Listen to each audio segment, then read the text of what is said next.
The diner fell silent as Brian Harrington shoved the elderly man. "Move, old-timer," he sneered. The veteran stumbled but regained balance, his weathered face expressionless. Then came that smile, slight and knowing, that would haunt Brian for weeks to come. For 3 months, Jack Sullivan had been practically invisible in Riverdale. The 72-year-old veteran was pronounced limp in simple attire. Faded plaid shirts, worn jeans, scuffed military boots, blended into the background of small-town life. He'd arrive at Martha's Diner each morning at 7:30, order black coffee and plain toast, leave exact change, including a modest tip, and disappear until the next day. No one knew where he'd come from. He'd rented the old Mackenzie cabin on the outskirts of town, paid cash, and kept it himself. No social media presence, no smartphone, nothing to mark him in the digital landscape of 2023. In contrast, Brian Harrington dominated Riverdale's social hierarchy. Son of Maxwell Harrington, owner of the town's largest real estate company and Chamber of Commerce president, Brian navigated life with entitled confidence. At 28, he managed his father's newest venture, a luxury development project transforming the town's east side into upscale housing unaffordable to most locals. What bothered Brian about Jack wasn't anything specific, just the old man's quiet dignity, his self-contained presence that somehow refused to acknowledge Brian's importance in the town's social order. It happened on a crowded Friday evening at Martha's Diner. Jack sat alone in his usual corner booth, methodically cutting his meatloaf into precise squares. Brian's entrance commanded attention. Designer clothes, boisterous laugh, surrounded by business associates celebrating the development project's approval. Their loud conversation dominated the restaurant until Brian noticed Jack.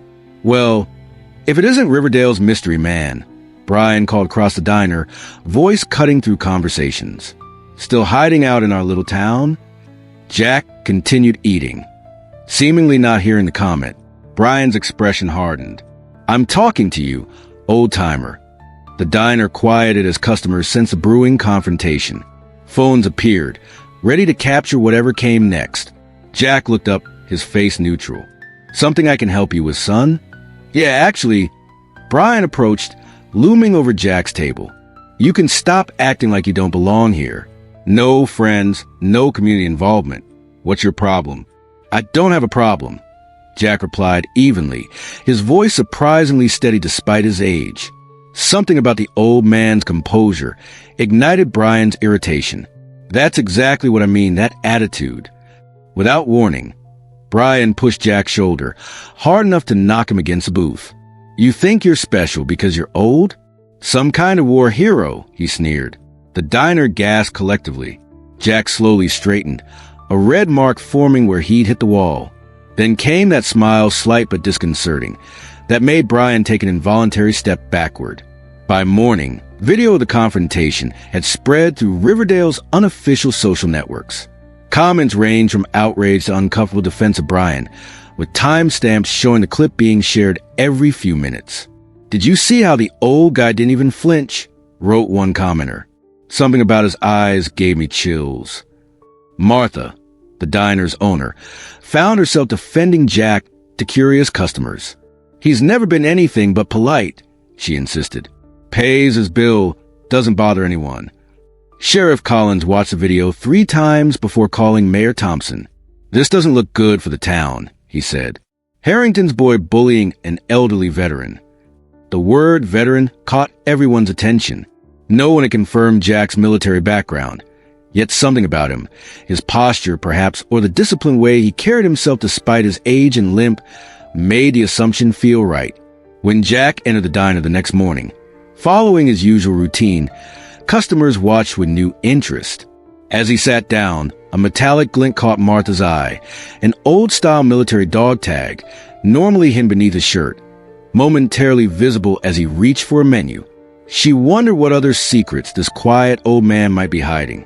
By Monday, Brian noticed changes in how people treated him. The barista at his favorite coffee shop forgot his usual order. The bank teller who always flirted with him now processed his transaction with professional detachment. Even his father seemed distracted during their morning meeting. "What's with everyone today?" Brian demanded of his assistant, David. David hesitated, glancing at his phone. It's just, people are talking about Friday night. That old nobody? Who cares? It's not just that. Someone posted that he recognized Jack from somewhere, military-related. Brian scoffed, but unease settled in his stomach when Mayor Thompson canceled their lunch meeting with a curt text citing scheduling conflicts. That afternoon, Brian received a strange phone call from a block number. "Mr. Harrington," said a formal voice he didn't recognize, "regarding your interaction with Sergeant Major Sullivan, we strongly advise cessation of all negative contact." "Who is this?" Brian demanded. "A concerned party," came the reply before the line went dead. Later, standing outside his office, Brian noticed an unfamiliar figure across the street, a tall man in pressed military dress uniform, watching him intently. When Brian blinked, the man was gone. That evening, as Brian left his office, he found a cream-colored envelope on his windshield. Inside, a single note card with 2 words in elegant script. "Respect earned."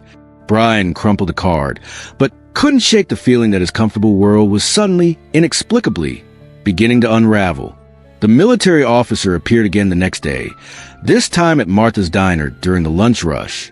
Straight-backed, silver-haired, dressed in full military formal attire with rows of colorful service ribbons, he commanded attention merely by entering. He ordered coffee, sat at the counter, and observed the diner with calculated precision. Judy Miller, whose son was stationed at Fort Bragg, approached hesitantly. "Excuse me, sir. My son's in the Army. I couldn't help noticing your insignia." The officer smiled politely. "Colonel James Hartwell, ma'am. Just visiting an old friend." Word spread quickly. Tom Anderson, Riverdale High's history teacher and a Gulf War veteran, nearly dropped his sandwich when he entered the diner. "That's Colonel Hartwell," he whispered urgently to Martha. "Former Delta Force commanding officer. The man's a living legend in special operations circles." While the colonel ate lunch, Sheriff Collins entered, nodded respectfully to Hartwell, then took a seat nearby. "Something I can help you with, Sheriff?" the colonel asked without looking up. "Just curious what brings Delta Force Command to our little town," Collins replied. "As I mentioned, visiting an old friend, Sergeant Major Sullivan, and I go back a long way." The diner fell silent at the mention of Jack's name and rank. "Sullivan?" Collins tried to sound casual. "Our Jack Sullivan?" Colonel Hartwell fixed him with a penetrating stare. "One of the finest soldiers I've ever commanded. Saved my life twice in Vietnam." Brian entered the diner for his usual lunch, stopping short when he saw the military officer. Their eyes met briefly across the room. The colonel's expression didn't change, but something in his gaze made Brian's confidence waver. He turned and left without ordering. Later that day, someone spotted Jack and Colonel Hartwell walking together near the town memorial, deep in conversation, the colonel's hand occasionally gripping Jack's shoulder in obvious respect. Over the next 3 days, pieces of Jack Sullivan's past emerged in fragments across Riverdale. Sarah Jenkins, a town librarian, found a dusty military history book with a photo that made her gasp. A much younger Jack Sullivan standing among an elite special forces unit in Vietnam, his face serious beneath a beret, eyes holding the same quiet intensity they did now. Mayor Thompson received a call from a state senator inquiring about the situation with Sergeant Major Sullivan and expressing concern about preserving the dignity of our nation's decorated veterans. At the VFW hall, previously unseen photographs appeared on the bulletin board. Jack in full dress uniform, receiving a medal from a general. Jack leading men through jungle terrain. Jack standing beside a helicopter, battle-weary, but standing tall. Frank Miller, who worked at the county records office, uncovered a redacted military file with just enough visible information to confirm what people were beginning to suspect. Jack Sullivan wasn't just any veteran. The visible portions mentioned exceptional valor behind enemy lines, and Silver Star recipient. Brian tried maintaining his usual confident demeanor, but people were treating him differently. Business associates suddenly had scheduling conflicts. The development project investors requested additional community impact statements. His father grew increasingly distant, spending hours on the phone with legal counsel. When Brian confronted his father, Maxwell Harrington's face was grim. "Do you have any idea what you've done? That old-timer you push around is apparently some kind of war hero. I received 3 calls from military officials and 1 from the governor's office." "He's just some old man," Brian protested, his voice lacking conviction. "No," Maxwell sighed heavily. "I've been making calls." Sullivan was Delta Force before most people knew it existed. Highly decorated, the kind of soldier other soldiers tell stories about. So what? That was 50 years ago. Maxwell slammed his fist on the desk. "It doesn't matter. You publicly humiliated an American hero, and now half the military establishment seems to be closing ranks around him. This could ruin everything we built." The Chamber of Commerce emergency meeting was ostensibly about community relations, but everyone knew its true purpose. The town hall meeting room was packed. Business owners, concerned citizens, local media. Brian sat beside his father, uncomfortable in the formal suit Maxwell had insisted he wear. Mayor Thompson opened proceedings with practiced diplomacy. "Recent events have raised concerns about how we treat all members of our community, particularly those who serve our country."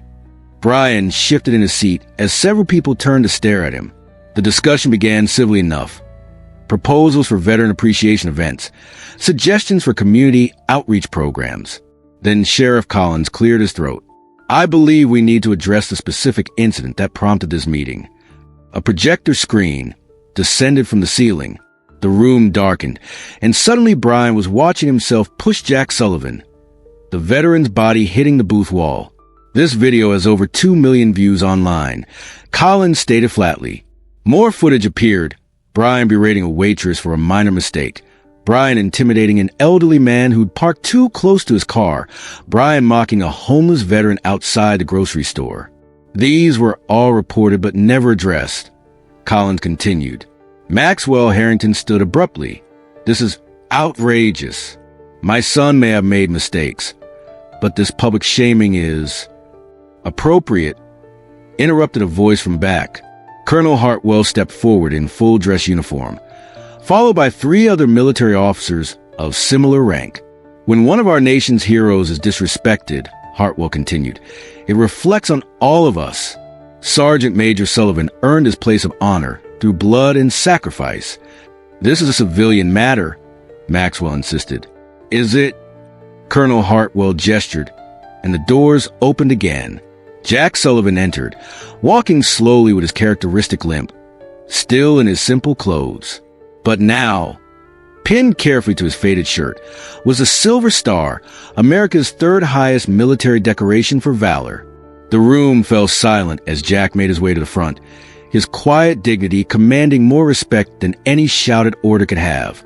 Colonel Hartwell stepped to the microphone. "For those unaware, I'd like to introduce Sergeant Major Jack Sullivan, Vietnam War veteran, former Delta Force Team commander, Silver Star recipient, Bronze Star with Valor, 3 Purple Hearts, one of the most respected special operators in modern military history." A murmur ran through the crowd as projected images appeared on the screen, declassified photographs and documents chronicling Jack's extraordinary military career. In 1969, then Staff Sergeant Sullivan led a 6-man team behind enemy lines to rescue 17 American POWs, Hartwell continued. When their extraction was compromised, Sullivan carried 2 wounded men through 5 miles of jungle while coordinating defense against pursuing forces. Another photograph appeared, a young Jack Sullivan, bandaged but standing, receiving his Silver Star from a general. In 1972, after sustaining severe injuries that should have ended his career, Sullivan refused medical discharge. He retrained and continued serving, eventually helping establish training protocols still used by special forces today. The older military officers in the room nodded in solemn recognition. His full service record remains classified, but I can state without reservation that dozens of American servicemen owe their lives to this man. I am personally among them. Brian stared at the elderly man he'd pushed, seeing him truly for the first time. Not just an old veteran, but a legendary warrior whose quiet demeanor masked extraordinary courage. Sergeant Major Sullivan moved to Riverdale seeking peace and privacy after a lifetime of service, Hartwell explained. Instead, he found disrespect from those who couldn't recognize true strength when they saw it. The crowd turned toward Brian, whose face flushed with shame. Maxwell Harrington attempted damage control. We had no idea of Mr. Sullivan's distinguished background. Of course, had we known. That's exactly the point, interrupted another military officer who stepped forward. Respect isn't reserved for those whose accomplishments you're aware of. It's extended to all, especially those who serve their country. Jack Sullivan finally moved toward the microphone, his gait slow but purposeful. The room fell silent again, everyone leaning forward to hear what this quiet hero might say. Brian looked down, unable to meet the eyes of the man he'd so carelessly disrespected, the weight of his own arrogance crushing down on him like never before. Jack adjusted the microphone downward to account for his slightly stooped posture. When he spoke, his voice was soft but carried a clarity and conviction that commanded complete attention. "I didn't want this," he began, gesturing to the presentation about his military career. "I came to Riverdale for quiet, not recognition, not to be treated special, just to be left in peace." He paused, looking directly at Brian for the first time since entering the room. "When you pushed me in that diner, young man, I had choices. My body may be old, but the training remains. I could have defended myself. Even at 72, there are ways. I chose not to." A slight murmur ran through the audience. In combat, we learn the hard lesson that the strongest response isn't always physical. Sometimes it's restraint. Sometimes it's allowing others to reveal their true character through their actions. Jack's weathered hands gripped the podium, the same hands that had once carried wounded comrades to safety, that had fought in jungles half a world away. "I've seen young men like you, Mr. Harrington, convinced their worth comes from dominating others, from status, from never backing down. I've watched that mindset get good soldiers killed." He looked around the room, making eye contact with various community members. "This isn't about me or my service. It's about who we choose to be as people, as a community. Do we measure worth by how someone treats those they consider beneath them, or by how they treat everyone, regardless of perceived status?" Jack straightened slightly, wincing at what must have been considerable pain from his old injuries. "I won't press charges or seek any punishment. That's not why my friends came here today. They came because sometimes a community needs reminding of what truly matters." He gestured toward his fellow veterans. "We serve so people could live freely, with dignity. All people. The measure of that service isn't in medals or recognition, but in whether we help create a world where respect is given freely, not just to those with power or status or youth on their side." The weeks following Jack's speech brought subtle but significant changes to Riverdale. The Chamber of Commerce unanimously approved a veteran support initiative, allocating funds for programs serving former military personnel. Local businesses displayed small American flag decals with veterans welcome beneath them. Brian Harrington disappeared from public view for nearly a month. When he returned, something fundamental had shifted. The flashy designer clothes were replaced by simple business attire. His boisterous voice was modulated, his demanding demeanor subdued. He began volunteering, quietly, without social media posts or public recognition, at the newly established Veteran Support Center, doing whatever was needed, driving elderly veterans to medical appointments, helping with paperwork, listening to their stories. Maxwell Harrington, watching his son's transformation with mixture of confusion and grudging respect, modified the development plans to include affordable housing units specifically for veterans. Jack Sullivan continued his quiet routine, still ordering the same breakfast at Martha's Diner each morning. But now, other patrons nodded respectfully. Occasionally, someone would approach with a story about their own service or a family member who'd served. The town's relationship with its veterans deepened beyond superficial acknowledgement. Hidden stories emerged. The postal worker who'd served in Afghanistan, the kindergarten teacher who'd been Army Reserve, the quiet mechanic who still carried shrapnel in his leg from Iraq. What had begun as a conflict between one entitled young man and one elderly veteran had evolved into a community-wide reckoning about respect, service, and the quiet dignity of those who carry invisible wounds and unspoken histories.